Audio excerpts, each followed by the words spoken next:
નમસ્તે, મારું નામ ડોક્ટર ચિરાગ રાવલ છે અને હું સલાયા ગ્રુપ શાળા નંબર 1 માં ગણિત વિજ્ઞાન શિક્ષક તરીકે મારી ફરજ બજાવું છું. બાળકોની અંદર ખાસ કરીને ગણિતના કઠિન મુદ્દાઓ જ્યારે આપણે સમજાવવા ત્યારે આપણા માટે પડકારરૂપ બનતા હોય છે અને વિદ્યાર્થીઓને પણ કોઈક અંશે અરુચિ જાગતી હોય છે. આમ તો મોડલ દ્વારા ગણિતના મુદ્દા સમજાવવા એ કોઈ નવી બાબત નથી, પરંતુ તેની અંદર ટેકનોલોજીનો ઉપયોગ કરી અને કોઈ પણ બાબતને એમાં રુચિ જાગે બાળકને તે રીતે એવા મોડલ એમને દર્શાવી અને આ કઠિન મુદ્દાઓને લાંબા સમય સુધી તેમની સ્મૃતિમાં યાદ રહે તેવી રીતે તૈયાર કરાવવા માટે મારું આ ઇનોવેશન છે. તો હવે અહીં તમે જુઓ છો કે શિક્ષક છે ને તે ચોક અને ટોક દ્વારા મેં જે મુદ્દો લીધો છે, આમ તો મેં 10 થી 15 આવા મોડલ તૈયાર કર્યા છે જે કઠિન મુદ્દાને લાંબા સમય સુધી બાળકોના સ્મૃતિમાં તાજા રાખે છે. પરંતુ અહીં એક મોડલ દ્વારા હું તમને અહીં રજૂ કરીશ. તો આ ટોપિક ધોરણ 6 ની અંદર પણ આવે છે,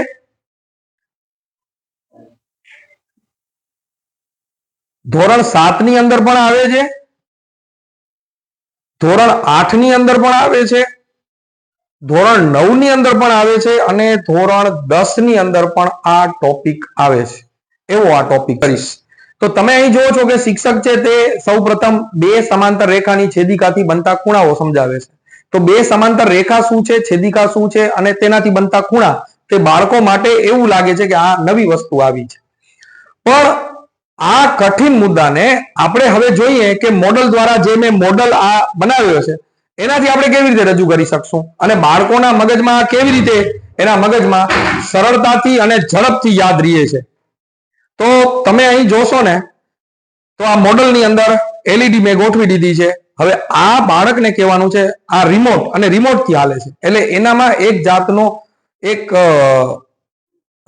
જેને કહેવાય કૌતુક જન્મે છે કે આ શું છે, વળી લાઈટ જન્મી અને આનાથી લાઈટ બદલાય છે. તો હવે સૌપ્રથમ આપણે એને સમજાવી શકશું કે આ બે લાઈનો છે ને તે સમાંતર રેખા છે અને આ લાઈન છે તે એની છેદિકા છે. ત્યારબાદ આપણે બટન દબાવશું, જેવો 3 બટન એને કઈ દબાવો, 3 બટન દબાવ્યો તેને કે તમને આ કયો આકાર જોવા મળે છે, તો કે આ આકાર ઝેડ જેવો છે. ઝેડ જેવો છે તો ઝેડ જેવો જે આકાર છે ને તેમાં આ અને આ ખૂણાને યુગ્મ કોણ કહેવાય. ઝેડ એટલે યુગ્મ કોણ છે. ત્યારબાદ આ આકાર કેવો દેખાય છે તને, તો કે આ આકાર મને સી જેવો દેખાય છે. સી જેવો દેખાય છે પછી આપણે એને સમજાવવાનું છે કે આ સાઈડની જે બે બાજુ છે ને એ અંતઃખંડ છે. પછી આ આકાર કેવો દેખાય, તો કે આ આકાર મને એફ જેવો દેખાય છે.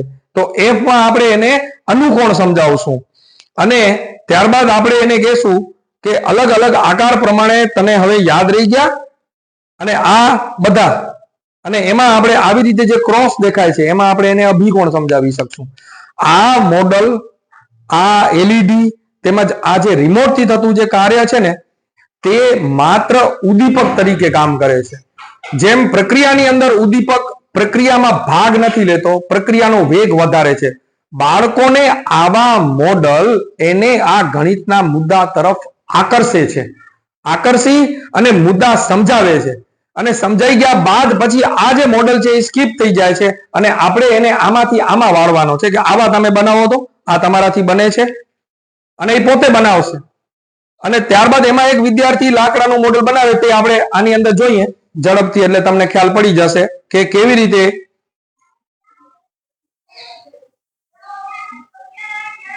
આ બાળકો તમે જુઓ છો કે આવી રીતે મોડલ બનાવતા હોય છે. આ એક ક્લિપ છે.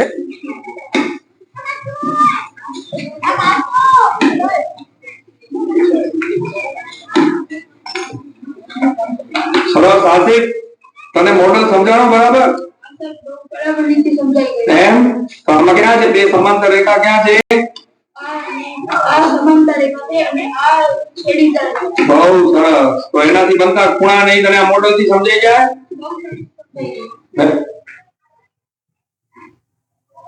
સમાંતર રેખા અને છેદિકાની ખબર પડી ગઈ તમને, બરોબર? તો હવે એનાથી બનતા ખૂણા એ મુખ્ય બાબત છે, એ ખબર પડી ગઈ. ભલે તો પેલો યુગ્મ કોણ આવે, બરોબર? તો યુગ્મ કોણ ભાઈ આમાં ક્યાં બને છે? ઝેડ આકાર. આ ઈ વાત સાચી. આ તો દેખાડો હવે આમાં.